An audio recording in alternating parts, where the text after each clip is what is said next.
The Spencerwood Estates Bed and Breakfast is easily the most luxurious accommodation anywhere in the Niagara Peninsula, and another one of a list of a long line of five-star accommodations I've never really stayed at. But if you're going to arrive at a place like this, want to do it in style. That's where Jeff and Sergio from Auto Forum came in. They've arranged for us to drive this brand new Rolls-Royce. Now, this is called a Silver Seraph. You know that Rolls-Royce has a penchant for naming their cars after all sorts of things.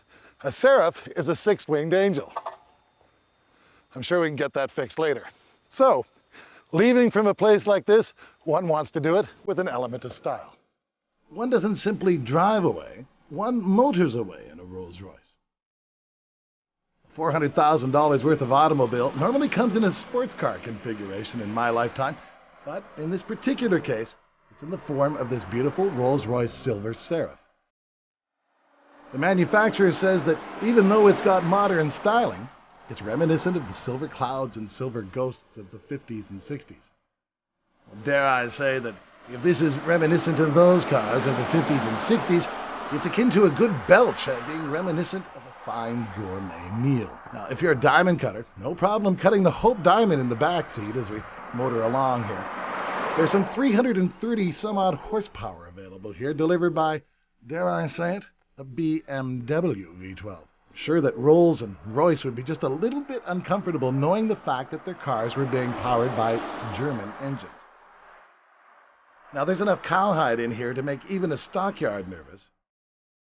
And they don't just call this leather, you see. These are Connolly hides. Now, you look at the burlwood dash, and there's enough in here to represent almost an entire rainforest. We have, naturally, air conditioning and every comfort of home. When you open the sunroof, you get a hint of how quiet it really is in here with the thing closed. It's eerily silent.